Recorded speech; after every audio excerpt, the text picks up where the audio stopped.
కొడుకు పేరుకేమో పెద్ద కలెక్టర్, కానీ కన్న తల్లి పల్లెటూరుదని ఫ్రెండ్స్ ముందు పరిచయం చేయడానికి నామూషిగా ఫీల్ అయ్యాడు. ఇంట్లో పెద్ద పెద్ద పార్టీలు చేసి అందరినీ పిలిచి భోజనాలు పెడతారు. కానీ కొడుకు కోడలు కలిసి కన్న తల్లికి కడుపు నిండా ఏ రోజు అన్నం పెట్టరు. అలాంటి కొడుకు కోడలి స్వార్థ బుద్ధికి ముందే గమనించిన తండ్రి రాసిన వీలునామా చూసి కొడుకు కోడలికి దిమ్మ తిరిగేలా బుద్ధి చెప్పింది. ఇంతకీ ఆ స్టోరీ ఏంటో ఈ వీడియోలో తెలుసుకుందాం. ముందైతే ఈ వీడియోకి ఒక లైక్ కొట్టి చూడండి. మీరు లైక్ చేయడం వల్ల నాకు చాలా మోటివేటివ్గా అనిపిస్తుంది. ఈ జనరేషన్ వాళ్ళకి ఇలాంటి మోటివేషనల్ వీడియోస్ చాలా అవసరం. ప్లీజ్ ఒక లైక్ కొట్టి చూడండి. Thank you. ఇక వీడియోలోకి వెళ్దామా? స్టోరీ నేమ్ వచ్చేసి తల్లి ఉగ్రరూపం. అప్పటికే ఆఫీస్కి ఆలస్యం అయిపోవడంతో ఆదరాబాదరాగా రెడీ అవుతున్నాడు రాహుల్. ఏవండి, నేను చెప్పిన విషయం గురించి ఏం ఆలోచించారు అని ప్రేమ వలసబోస్తూ అందే రాహుల్ భార్య బబిత. ఏ విషయం గురించి మాట్లాడుతున్నావు బబిత నువ్వు అన్నాడు రాహుల్. అదేనండి, మీ అమ్మగారు గురించి. మన ఇంటికి రోజు ఎవరో ఒకరు వస్తూ పోతూ ఉంటారు. వాళ్ళు మన ఇంట్లో మీ అమ్మగారిని చూస్తే మీకు ఎంత పరువు తక్కువ. మీరు చూస్తేనేమో ఒక పెద్ద కలెక్టర్, ఆవిడేమో పని మనిషి కన్నా దారుణంగా ఉంటుంది. ఆవిడ మన ఇంట్లో ఉండడం నాకు సుతారామా ఇష్టం లేదు. ఊర్లో ఇల్లు ఆస్తుపాస్తులు అన్నీ ఉన్నాయి కదా, ఒక పని మనిషిని పెట్టి ఊర్లో ఉన్న ఇంట్లోనే మీ అమ్మగారు ఉండే ఏర్పాటు చేయండి అనగానే రాహుల్, ఆ విషయం గురించి నిన్నే కదా నువ్వు నాతో చెప్పింది. మెల్లగా ఆలోచిద్దాంలే, ఇప్పటికిప్పుడు అమ్మని ఊరికి పంపించడం అంటే ఎలా కుదురుతుంది అన్నాడు. వెంటనే బబిత, సరే అయితే వినండి, 2 రోజుల తర్వాత ఇంట్లో దీపావళి పార్టీ ఉంది. విషయం ఏమిటంటే ఈసారి మన పెళ్లి రోజు దీపావళి ఒకటే రోజు వచ్చింది. మీ అమ్మకి ఇప్పుడే వివరించి చెప్పండి, కనీసం ఆ రోజైనా నా మూడ్ చెడగొట్టద్దని. ఆవిడ గదిలో నిశ్శబ్దంగా ఉండటం మంచిదని. ఆమె గది నుంచి బయటకొచ్చి ఏదైనా అవాంఛనీయ సంఘటన జరిగితే నేను దాన్ని అస్సలు సహించను. అప్పుడు ఆమె నా అత్తగారు అన్న విషయం కూడా నేను మర్చిపోతాను. నేను ఆవిడని వెంటనే ఇంటి నుంచి గెంటేస్తాను. ఇక ఈసారి మీరు ఏం చేసినా నన్ను ఆపలేరు. నేను మీకు ముందే చెప్తున్నాను. తర్వాత మీ ఇష్టం అంటూ బబిత తన భర్త రాహుల్తో మాట్లాడుతుంది. ఇప్పుడు నీకేం కావాలి? మా అమ్మని ఆ గది నుంచి బయటకు రావద్దు అని నేను చెప్పాలి, అంతే కదా? సరే, నేను అమ్మకి ఈ విషయం చెప్పడానికి వెళ్తున్నాను అనగానే, సరే మీరు మీ అమ్మ సంగతి చూసుకోండి. అయినా ఈ కలెక్టర్ గారు జనాలందరి సమస్యలు తీరుస్తారు, కానీ ఇంట్లో భార్య సమస్యకు మాత్రం పరిష్కారం వెతకరు. రేపు పార్టీకి మా అమ్మా నాన్నలు కూడా వస్తున్నారు. వాళ్ళందరి ముందు నా పరువు కాపాడాలంటే మీ అమ్మకి గట్టిగా వివరించి చెప్పండి, ఇంట్లో జరిగే ఈ పార్టీకి దూరంగా ఉండమని. అనగానే, బయట సమస్యలతోనే తల పగిలి చస్తున్నాను, ఇంట్లో సమస్యలు కూడా తీర్చడానికి నువ్వు నా తల మీద తెచ్చి పెడతావు అని చెప్పి రాహుల్ గది నుంచి బయటకు వచ్చాడు. రాహుల్ తల్లి గదిలోకి వెళ్ళగానే ఈవిడికి అర్థమయ్యేలా చెప్పాలి అంటూ గునుక్కుంటూ, జనాలందరూ ఏమనుకుంటారు అన్న ఆలోచనతోనే నేను ఈవిడ్ని నా దగ్గర ఉంచుకుంటున్నాను. ఈవిడ పట్ల నా దీపావళి చెడిపోతే భవిత అస్సలు సహించదు. ఆవిడ గురించి గట్టిగా ఆలోచించాల్సిందే. అయితే ప్రస్తుతానికి కోపం చూపించాల్సిన పని లేదు, ప్రేమగానే చెప్దాం అంటూ మనసులో గునుక్కుంటూ తన తల్లి జానకి గారి గదిలోకి వచ్చి, అమ్మ, 2 రోజుల్లో దీపావళి, అదే రోజు మా 10వ వార్షికోత్సవం కూడా జరుగుతుంది అని చెప్పాడు రాహుల్. చాలా సంతోషం బాబు, మీ పెళ్ళై 10 సంవత్సరాలు గడిచిపోయాయి. నాకు చాలా సంతోషంగా ఉంది. నీ సంతోషం ఎవరికి కావాలి, కానీ ఆ రోజు నువ్వు ఇంట్లో నుండి హడావిడి చేయాల్సిన అక్కర్లేదు. ఆ రోజంతా నువ్వు నీ గదిలోనే ఉండాలి. నువ్వు నీ గదిలోంచి బయటకు రావడానికి వీల్లేదు. ఒకవేళ ఏ కారణం చేతనైనా మీరు ఈ గదిలో నుంచి బయటకు వచ్చారంటే మేమేం చేస్తామో మీరు ఊహించలేదు అని చెప్పి తన తల్లి గదిలో నుంచి వెళ్ళిపోయాడు రాహుల్. జానకి గారి కళ్ళు ఆ మాటలు విని కన్నీళ్లతో నిండిపోయాయి. పిల్లలు బలవంతంగా నన్ను తమ దగ్గరే ఉంచుకున్నారు. వాళ్లకు వేరే మార్గం లేక సమాజం ఏమనుకుంటుందో అన్న భయంతో నన్ను వాళ్ళ దగ్గర ఉంచుకున్నారు తప్ప నా మీద కాస్తైనా ప్రేమ లేదు. దీపావళికి ఇంకా వాళ్ళ పెళ్లి రోజుకి జనాలందరినీ పిలిచి పార్టీ ఇస్తున్నారట, కానీ ఈ తల్లి ఆ పార్టీకి వెళ్ళడానికి అర్హురాలు కాదట అనుకుంటూ మౌనంగా బాధపడ్డారు జానకి గారు.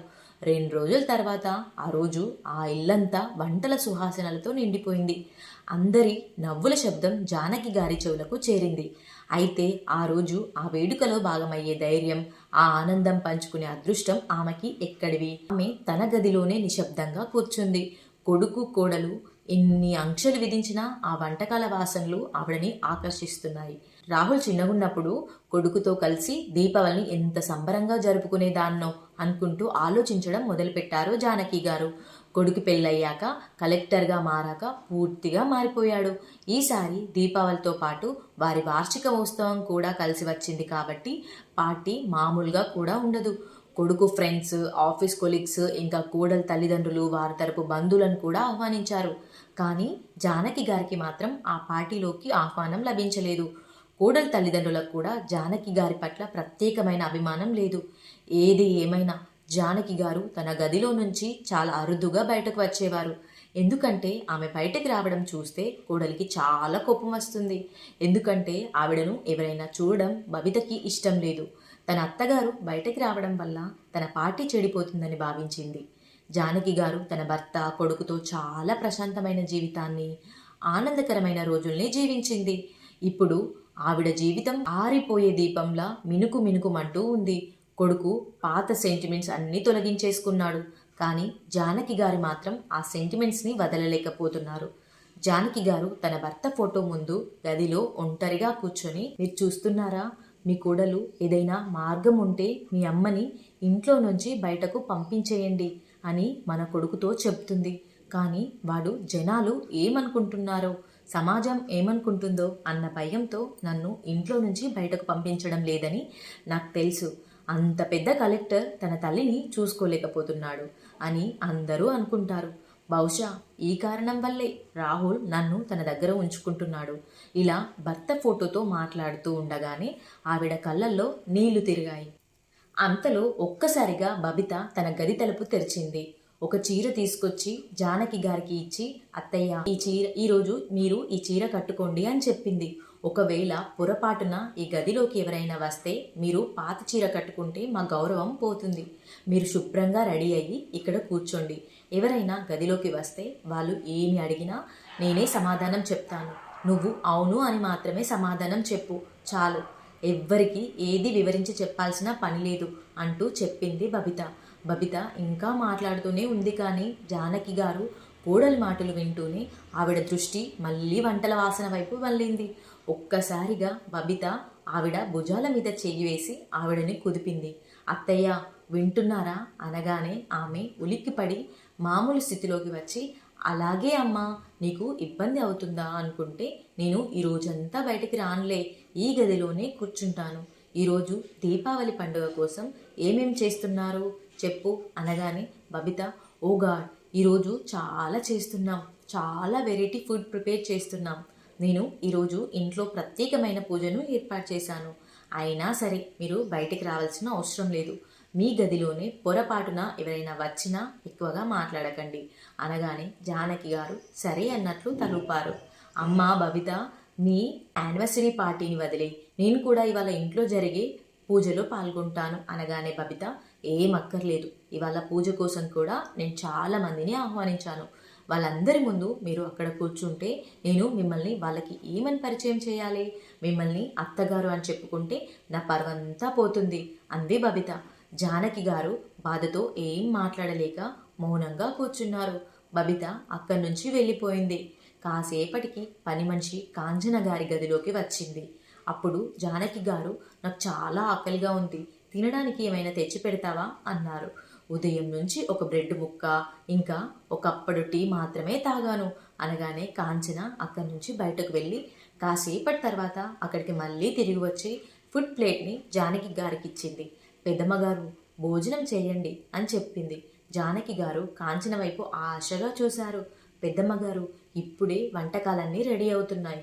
మీరు ఆకలిగా ఉన్నానని చెప్పారు కదా, అందుకే మీ ఆకలి కాస్తైనా తీరుతుందని ఉదయం మిగిలిపోయిన ఈ ఆహారాన్ని తీసుకొచ్చాను. మీకు తెలుసు కదా, నేను అమ్మగారిని అడగకుండా ఏదైనా వంటకం తీసుకొచ్చి మీకు పెడితే నా ఉద్యోగం పోతుంది అని. ఆ మాటలు వినగానే జానకి గారికి అంతా అర్థమైంది. ఆమె చాలా ఆకలితో ఉండడం వల్ల ఆహారం తీసుకొని గబగబా తినడం ప్రారంభించింది.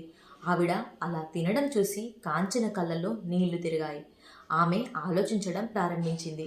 ఈవిడను చూస్తే కలెక్టర్ గారి తల్లి అని ఎవరైనా అనుకుంటారా? ఇంత గౌరవం, డబ్బు, సమాజంలో ఇంత హోదా, పలుకుబడి ఉంది ఆయనకి. కానీ ఈవిడ కంటే నా పరిస్థితే బాగుంది. నా కొడుకు కోడలు కూలి పనులు చేస్తుంటారు, నేను పని చేస్తున్నాను. కానీ కనీసం అందరు కలిసి భోజనం చేస్తాం. నా కొడుకు కోడలు నాకు ఎంతో విలువనిస్తారు. ఇక్కడ కలెక్టర్ కొడుకు దీపావళి రోజున అందరికీ స్వీట్లు పంచుతాడు. అంతేకాకుండా తన వార్షికోత్సవం పార్టీ కోసం అందరికీ చాలా కాస్ట్లీ ఫుడ్ భోజనాలు పెడతారు. కానీ అతని తల్లి ఆకలితో ఈ గదిలో మగ్గిపోతుందనుకుంటూ ఉండగానే కాంచనని బబిత పిలవడంతో బబిత గొంతు వినగానే కాంచన గబగబా బయటకు వెళ్ళిపోయింది. అప్పుడు జానకి గారు, కాంచన, ఈ కొంచెం ఆహారం నా ఆకలిని తీర్చలేదు, నాకు ఇంకా ఆకలిగా ఉంది అనగానే కాంచన, పెద్దమ్మగారు, నాకు అవకాశం దొరికిన వెంటనే మీకోసం ఏదైనా తీసుకొచ్చి ఇస్తాను, నేను ఇప్పుడు వెళ్ళాలి, అమ్మగారు పిలుస్తున్నారు అని చెప్పి గబగబా వెళ్ళిపోయింది. జానకి గారు తన కోడలు తన కోసం తీసుకొచ్చి ఇచ్చిన చీరను బయటకు తీసి చూసుకొని చాలా సంతోషించింది. కోడలు దీపావళి రోజున నాకు మొదటిసారిగా చీర కొనిచ్చింది. దీంతో పాటు బ్లౌజు లంగా కూడా ఇచ్చుంటే బాగుండేది. ప్రస్తుతానికి నేను ఈ పాత చీరని కట్టుకున్నాను. కాసేపటికి తర్వాత అతిథులందరూ వస్తారు, నేను చీర మార్చుకోవాలి, లేదంటే ఎవరైనా వచ్చి నన్ను ఈ పాత చీరతో చూస్తే కోడలు పెద్ద రహదాంతం చేస్తుంది అనుకుంటూ జానకి గారు స్నానం చేసి చీర మార్చుకున్నారు. కాసేపటికి అతిథులందరూ రావడం మొదలైంది. బయటకి చాలామంది జనం గుమికూడి కేక్ కట్ చేసినందుకు సన్నాహాలు చేస్తున్నారు. రాహుల్ ఇంకా బబిత కేక్ కట్ చేయడానికి ముందుకు వచ్చిన వెంటనే రాహుల్ స్నేహితులలో ఒకరు, రాహుల్, జానకి ఆంటీ ఇంట్లో ఉన్నారు కదా, ఆమెను కూడా పిలవండి, ఆ సమయంలో పెద్దల ఆశీర్వాదం తీసుకుంటే చాలా మంచిది అని చెప్తారు కదా. ముందుగా ఈరోజు దీపావళి పండుగ, అంతకంటే ముఖ్యంగా మీ 10వ పెళ్లి రోజు కాబట్టి ఆంటీ కూడా ఇక్కడ ఉంటే బాగుంటుంది కదా అనగానే మిగిలిన స్నేహితులందరూ కూడా అవును రాహుల్, ఆంటీని కూడా పిలవండి అనడం మొదలుపెట్టారు. అందరి మాటలు విన్న రాహుల్ బబిత వైపు చూసి మాట్లాడు అన్నట్టు సైగ చేయగానే బబిత, అయ్యో అన్నయ్య, విషయం ఏంటంటే ఈరోజు అత్తయ్య గారి ఆరోగ్యం అస్సలు బాగాలేదు. అంతేకాకుండా దీపావళి అంటే అత్తయ్య గారికి అస్సలు ఇష్టం ఉండదు. ఎందుకంటే దీపావళి రోజునే మా మామయ్య గారు చనిపోయారని, కాబట్టి ఆవిడని ఇబ్బంది పెట్టొద్దని ఆవిడే నన్ను చాలా వారించారు. లేకపోతే ఆమెని ఈ సందర్భంలో మా పక్కనే ఉంచుకోవాలని, ఆవిడ చేతుల మీదగానే కేక్ కటింగ్ చేయించాలని మాకు కూడా చాలా కోరికగా ఉంది. అయితే ఆవిడ మనసేం బాలేదు, అందుకే ఆవిడ కోరిక మేము ఆమెను ఆ గదిలోనే ఉంచేశాం. నేను ఆవిడ కోడల్ని, ఆవిడ ఆజ్ఞని ఎలా కాదంటాను అంటూ తన మాటలతో అందరినీ సంతోషపెట్టిన తర్వాత బబిత రాహుల్తో కలిసి కేక్ కట్ చేసింది. పార్టీకి వచ్చిన అందరూ తింటూ తాగుతూ బిజీ అయిపోయారు. ఇంతలో కాంచన ఒక ప్లేట్లో ఆహారం తీసుకోవడం ప్రారంభించింది. వెంటనే బబిత ఆమెను తిట్టి, ఏం చేస్తున్నావు, ఈ ఆహారం ఎవరి కోసం తీసుకెళ్తున్నావు, నువ్వు తింటున్నావా, పార్టీ అంతా ముగిసే వరకు పని వాళ్ళు ఆహారం తినకూడదు అన్న కామన్ సెన్స్ కూడా లేదా నీకు అనగానే పెద్దమ్మ గారికి ఆకలేస్తుంది. ఆవిడ పొద్దున మిగిలిన కొంచెం అన్నం మాత్రమే తిన్నారని కాంచన చెప్పింది.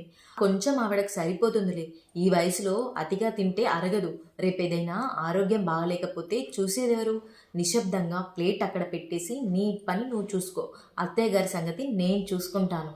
ఇక్కడ అతిథులందరూ నిలబడి ఉన్నారు, మీరు పెద్దమ్మగారు అంటూ ఆవిడ నామజపం చేస్తున్నారు. మీకు జీతం ఇచ్చేది ఆమెనా నేనా అనగానే పాపం కాంచన ప్లేట్ అక్కడ పెట్టేసి తన పనిలో నిమగ్నమైంది. బబిత తన స్నేహితులతో బిజీ అయిపోయింది. అప్పటికే రాత్రి 11 అవుతుంది. అప్పటి వరకు జానకి గారు ఎవ్వరూ భోజనం పెట్టలేదు. ఆవిడ ఆకలితో ములుగుతూనే ఉంది. కానీ ఆవిడ ఆకలి ఎవ్వరూ పట్టించుకోవడం లేదు. ఆకలిని తట్టుకోలేకపోతున్నారు జానకి గారు. కానీ పార్టీ ఇంకా కొనసాగుతూనే ఉంది. సమయం గడుస్తున్న కొద్దీ జానకి గారికి సహనం నశించింది. చివరగా లేచి తన గదిలో నుంచి బయటకు వచ్చి చిన్న పిల్లల చుట్టూ చూడడం మొదలుపెట్టింది. ఒక్కసారిగా రాహుల్ కళ్ళు జానకి గారి మీద పడగానే బబిత దగ్గరికి వెళ్ళి మెల్లగా అన్నాడు, బబిత, ఇవాళ అమ్మ తన గది నుంచి బయటకు రాకూడదని చెప్పా కదా, ఈ పాటికి చాలా పెద్ద మనుషులు వచ్చారు, అమ్మని చూశారనుకో ఏం జరుగుతుందో తెలుసా, నువ్వు ఒక్క పని కూడా సరిగ్గా చేయడం లేదు, నీ మీద నాకు అసలు చాలా కోపం వస్తుంది, ఆవిడను ఎవ్వరు చూడకముందుకు ఆమెని లోపలికి తీసుకెళ్ళు అన్నాడు. బబిత గబగబా ఆవిడ దగ్గరికి పరిగెత్తుకుంటూ వెళ్ళి గదిలోకి తోసి ఆవిడ చెవి దగ్గర గుసగుసలాడింది. అత్తయ్య గారు, మిమ్మల్ని బయటకు రావద్దని చెప్పాను కదా, మీరెందుకు వినరు అని కోపంగా అరుస్తుండగా పార్టీలో ఉన్న వ్యక్తులు కొందరు తన వైపు చూడడం గమనించిన బబిత తన కోపాన్ని దాచిపెట్టి చాలా గౌరవం ఉన్నట్లు నటిస్తూ, అత్తయ్య గారు లోపలికి రండి, విశ్రాంతి తీసుకోండి అంటూ ప్రేమగా చెప్తుంది. జానకి గారు ఆకలితో బాధపడుతున్నారు. అందరి ముందు ఆవిడ, అమ్మా బబిత, ఈ దీపావళి రోజు మీరు నన్ను గదిలో బంధించారు. నేను చాలాసేపటి నుంచి ఎదురు చూస్తూనే ఉన్నాను. నాకు ఎవరైనా భోజనం తెచ్చి ఇస్తారేమో, నాకు బాగా ఆకలిగా ఉంది, నాకు తినడానికి ఏదైనా ఉంటే ఇవ్వండి అంటున్న జానకి గారు గొంతు వినగానే అందరి దృష్టి ఆమె వైపుకు మళ్ళింది. అందరూ ఆమె వైపు ఆశ్చర్యంగా చూడడం ప్రారంభించారు. ఈ కలెక్టర్ గారు అందరికీ భోజనాలు పెడుతున్నారు. దీపావళి సందర్భంగా ఇంత పార్టీ అరేంజ్ చేశారు, కానీ ఇంత పెద్ద కలెక్టర్ తన తల్లి ఇంకా ఆకలితో దాహంతో అలమటిస్తుందని ఒక మహిళ మరొక మహిళతో చెవిలో గుసగుసలాడింది. పార్టీలో ఉన్న మరికొందరు కూడా నోరు మెదపడం మొదలుపెట్టారు. చివరగా బబిత జానకి గారిని బలవంతా గదిలోకి లాగి తలుపులు వేసేసింది. ఆవిడని బెడ్ మీదికి తోస్తూ, మీరు బయటకు వస్తే జాగ్రత్త, నాకంటే హీనంగా ఎవ్వరు ఉండరు. ఇలా బయటకు వచ్చి అందరి ముందు మీ కొడుకు పరువులు తీయడానికి మీకు సిగ్గుగా లేదు? మీరు బయట చేసిన డ్యామేజ్ని ఎలాగైనా మేనేజ్ చేయాలి అంటూ జానకి గారు ఏం మాట్లాడకముందే బబిత ఆవిడ మొహం మీద డోరేసేసి బయటకు వచ్చేసింది. అందరి ముందు కాంచనతో చెప్పింది, కాంచన త్వరగా అత్తయ్య గారికి ప్లేట్లో ఆహారం పెట్టిస్తాను, తీసుకెళ్ళి ఆవిడకు ఇచ్చిరా. 2 గంటలకు ఒకసారి ఆవిడకు ఆహారం తీసుకుంటారు కదా. ఆవిడ కొంచెం సేపటి క్రితమే భోజనం చేశారు. ఇప్పుడు నాకు మళ్ళీ ఆకలి అనిపిస్తుంది, భోజనం కావాలి అని అడుగుతున్నారు. అయితే వాళ్ళని మనం పట్టించుకోకపోతే ఎవరు పట్టించుకుంటారు అంటూ అక్కడ ఉన్న గెస్టులతో చెప్తుంది. ఆ మాటలు విన్న కాంచన ఆశ్చర్యపోయింది. కాంచన త్వరగా ప్లేట్లో ఫుడ్ పెట్టుకొని జానకి గారి గదిలోకి తీసుకెళ్ళింది. జానకి గారు చాలా ఏడుస్తున్నారు. కాంచనను చూడగాని, చూడు కాంచన, నా కోడలు నన్ను ఎంత గట్టిగా నెట్టేసిందో, నా చెయ్యి మొత్తం కొట్టుకుపోయింది అంటూ కాంచనకి చూపించింది. పాపం జానకి గారు చెయ్యి రక్తం కూడా కారుతుంది. వెంటనే కాంచన తన చీర పైట చెంగుని చించి త్వరగా ఆవిడ చేతికి కట్టింది. ఏం పర్లేదమ్మా, మీరు ముందు భోజనం చేయండి, మీ చేతికి ఆయింట్మెంట్ రాస్తాను అంటూ కాంచన స్వయంగా జానకి గారికి భోజనం తినిపించింది. కడుపులో ఆకలితో పోలిస్తే గాయం నొప్పి కూడా ఆవిడకు తక్కువగానే అనిపించింది. అప్పుడు కాంచన, పెద్దమ్మగారు మీకు ఒక విషయం చెప్పనా? పండగ రోజుల్లో కూడా కనీసం మీ అబ్బాయి కానీ మీ కోడలు కానీ మీతో ఒక్క మాట కూడా మాట్లాడట్లేదు. మిమ్మల్ని అసలు మనిషిగా కూడా లెక్క చేయట్లేరు. అయినా సరే మీరు ఇవన్నీ ఎందుకు సహిస్తున్నారు? మీకేం తక్కువ? అన్నీ ఉన్నాయి. అలాంటప్పుడు కొడుకు కోడల మీద ఎందుకు ఆధారపడుతున్నారు? మీకు మీ ఊరిలో భూములు, ఆస్తులు, ఇళ్ళు, పొలాలు అన్నీ ఉన్నాయి. మీకు కావాలంటే మీరు రోజు మీతో పాటు ఉండే ఒక పని మనిషిని మీకోసం నియమించుకోవచ్చు అనగానే జానకి గారు, ఈ వయసులో నాకు కుటుంబం యొక్క ప్రేమ, అభిమానాలు అవసరం. నేను అక్కడ ఒంటరిగా ఉండి ఏం చేస్తాను? గ్రామంలో వ్యవసాయ పనుల ద్వారా వచ్చిన డబ్బులన్నీ కొడుకు కోడలు తమ దగ్గర ఉంచుకుంటారు. వాళ్ళు తప్ప నాకు ఇంకెవరున్నారు? ఆ విషయం వాళ్ళిద్దరికీ బాగా తెలుసు. నా భర్త నన్ను ఒంటరిగా వదిలేసి వెళ్ళిపోయాడు. ఇప్పుడు నా కొడుకు కూడా లేకుండా నా జీవితం ఎలా గడపను? కొడుకు కోడల్ని వదిలేసి ఇప్పుడు నేను ఎక్కడికి వెళ్ళాలి అంటూ ఏడవడం మొదలుపెట్టింది. అమ్మా, భర్త లేకపోయినా సరే కొడుకుని పెద్ద చేసి కలెక్టర్ని చేసి భూములు, ఆస్తులు అన్ని విధులు నిర్వహిస్తూ వచ్చారు మీరు. కానీ ఈరోజు 2 పూటల భోజనం కోసం కోడలి మీద ఆధారపడాల్సిన చెడ్డ బతుకు మీరు బ్రతకాల్సిన పని లేదు. మీకు ఇక్కడ ఎలాగోలాగా భోజనం లభిస్తుంది, కాదనను. కానీ తినే 2 ముద్దల్ని కూడా ఆత్మగౌరవంతో తినండి. నా కొడుకు నా విషయంలో ఇలా గనక చేస్తే నేను అతనితో సంబంధం తెంచేసుకుంటాను. నాకు చదువు సంధ్యలు, ఆస్తిపాస్తులు ఏమీ లేవు. అయినా సరే ఆత్మగౌరవం కోసం నేను ఏమైనా చేస్తాను. కానీ మీరు నాలాగా చదువులేని వారు కాదు, విద్యావంతులు, ఆస్తిపాస్తులు ఉన్నవాళ్ళు. అయినా సరే మీకు ఈ పరిస్థితి ఏంటి అంటూ ఉండగానే బబిత కాంచనను పిలిచి బయటకు రమ్మంది. కాంచన గబగబా అక్కడి నుంచి వెళ్ళిపోయింది. కాంచన బయటకు వెళ్ళిన వెంటనే జానకి గారు ఆలోచించడం మొదలుపెట్టారు. ఒక నిరక్షరాస్యురాలు, పేదింటి ఆడపడుచు అంత ధైర్యం చూపగలిగితే నేనెందుకు చూపలేను అంటూ కన్నీళ్లు తుడుచుకుంటూ భోజనం ప్లేట్ని పక్కన పెట్టేసింది. ఇది గౌరవప్రదమైన భోజనం కాదు, ఎంతో అవమానించి ఎన్నో మాటలని నాకు ఇచ్చిన భోజనం. దీన్ని నేను ఎలా తింటాను అనుకుంటూ ఆ ప్లేట్ని అస్సలు ముట్టుకోలేదు జానకి గారు. కాసేపు అయ్యాక ప్లేట్ తీసుకోవడానికి కాంచన గదిలోకి వచ్చినప్పుడు ఆ ప్లేట్లోని ఆహారం మొత్తం అలాగే ఉండటం, జానకి గారు తన భర్త ఫోటో వైపు చూస్తూ ఉండడం చూసి కాంచన, ఏమైందమ్మా, నువ్వేం తినలేదా అని అడగగానే జానకి గారు, ఈ అవమానపు భోజనం నాకొద్దు, దాన్ని వెంటనే తీసుకెళ్ళిపో అన్నారు జానకి గారు. ఆవిడ నొప్పించి భోజనం తినిపించేందుకు కాంచన సాయశక్తులా ప్రయత్నించింది. కానీ ఆవిడ భోజనం చేయలేదు. బయట పార్టీ అంతా అయిపోయింది. బబిత, రాహుల్ కూడా గదిలోకి వచ్చారు. వాళ్ళు రావడమే దీపావళి పటకుల్లాగా జానకి గారి మీద వర్షం కురిపించారు. నువ్వు బయటకు రావాల్సిన అవసరం ఏముందమ్మా, నీకు అన్ని గదిలోనే కూర్చోబెట్టి ఫ్రీగా ఇస్తున్నాం. ఇప్పటికీ మీరు చిన్నపిల్లలాగా ప్రవర్తిస్తున్నారు. మీరు తినడం మర్చిపోయేంతగా ఏ విషయంలో నిమగ్నమై ఉన్నారు అనగానే, జానకి గారు, నాకు ఇక్కడ కొంచెం కూడా గౌరవం లేదు. మీరిద్దరూ నన్ను కనీసం పని మనిషిగా కూడా చూడడం లేదు. వెంటనే బబిత, విన్నారా మీ అమ్మగారి మాటలు? ఆవిడ మాటలు నేను అస్సలు సహించలేను. అవిని తిరిగి ఊరికి పంపించండి, లేదంటే వృద్ధాశ్రమంలో వదిలేయండి అనగానే రాహుల్, నువ్వు చెప్పింది నిజమే, రేపే అమ్మను ఊరికి పంపిస్తాను అన్నాడు. త్వరగా పంపించండి, అక్కడికి వెళ్ళి ఒంటరిగా ఉంటే గాని తెలిసి రాదు మన విలువ అంది బబిత. జానకి గారు మౌనంగా ఉండి కొడుకు కోడలు సంభాషణ అంతా వింటున్నారు. కాంచన జానకి గారిని ఆశ్చర్యంగా చూసింది. తుఫాన్ ముందర ప్రశాంతత అంటే ఇదేనేమో అనుకుంది. కానీ జానకి గారు మనసులో ఏ విషయం గురించి ఆలోచిస్తున్నారో తనకు అర్థం కాలేదు.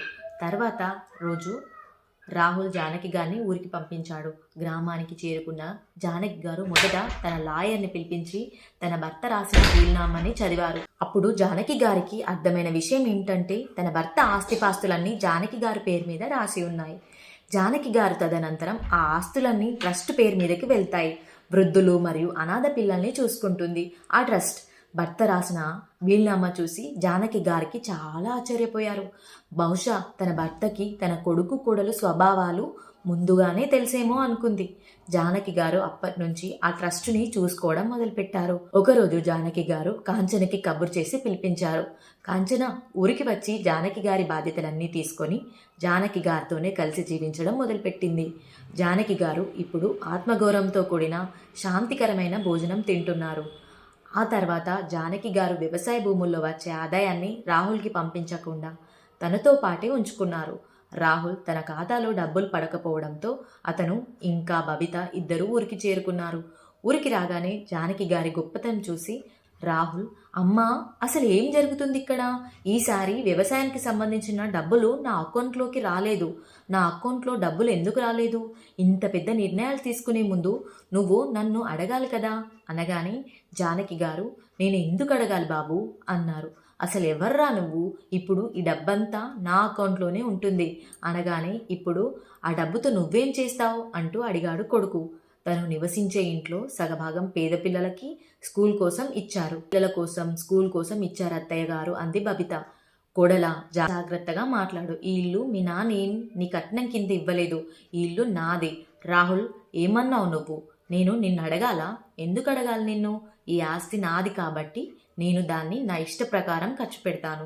అయినా ఈ విషయాలన్నీ చెప్పడానికి మీరెవరు అనగానే రాహుల్, అమ్మా, నువ్వు అలాంటి మాటలు ఎందుకు చెప్తున్నావు? నేను నీ కొడుకు, ఇంకా తను నీ కోడలు. నీ మంచి చెడ్డలు మాకంటే ఎవరికి బాగా తెలుసు అనగానే, ఇంట్లో ఏ పండగో ఫంక్షన్ వస్తే తల్లి భోజనం కోసం తహతహలాడే చేస్తున్నారు. మీరేం కొడుకు కోడళ్ళు? ఇలాంటి కొడుకు కోడళ్ళు నాకొద్దు. ఏది ఏమైనా నిన్ను ఈ ఆస్తి అంతటి నుంచి, ఈ ఇంటి నుంచి నేను మిమ్మల్ని గెంటేస్తున్నాను. కాబట్టి ఈ ఊర్లో నీకు ఏమీ మిగట్లేదు. ఇప్పుడు మీరు సిటీ నుంచి ఇక్కడికి పరిగెత్తుకుంటూ రావాల్సిన అవసరం లేదు. ఇప్పుడు పండగలన్నీ నువ్వు నీ భార్య హాయిగా జరుపుకోండి అనగానే బబిత, అత్తయ్య గారు, మీరు ఇలా ఎలా చేయగలిగారు? ఖచ్చితంగా ఈ కాంచననే మీకు ఇవన్నీ నేర్పించి ఉంటుంది అంటూ బబిత కాంచన వైపు వెళ్ళగానే జానకి గారు బబితని లాగి పట్టి కొట్టారు. కాంచనని ఎవ్వరు ముట్టుకోవడానికి వీల్లేదు. ఈ రోజు వరకు మీరు నాకు ఎలాంటి సేవ చేయలేదు. కాంచన నా విషయంలో చేసిన సేవలు నా మరణ అనంతరం కూడా గుర్తుంటాయి. కాంచన, నేను నీ ఇంట్లో ఉన్నప్పుడు నన్ను ఆదరంగా చూసింది. తను ఇప్పుడు నాతో పాటే ఇంట్లోనే ఉంటుంది అంటూ కొడుకు కోడల వైపు చూస్తూ, నా మరణ అనంతరం కూడా మీరు ఇక్కడికి రాకండి. నా కొడుకు నా అంత్యక్రియలకు చితి వెలిగించకూడదు. ఈ ఊర్లోని ఏ మనిషి వెలిగించినా నాకు పర్వాలేదు, కానీ కొడుకు మాత్రం నాకు తలకొరివి పెట్టడానికి వీల్లేదు. కనీసం ఇక్కడ ప్రజల్లో అయినా కాస్త మానవత్వం ఉంది, కానీ మీలో అది లేదు. నా ఇంట్లో నుంచి బయటకు వెళ్ళు, ఇంకెప్పుడు తిరిగి రాకు అంటూ తనని ఇంట్లో నుంచి బయట గెంటేసిన కొడుకు కోడలతో అన్నారు జానకి గారు.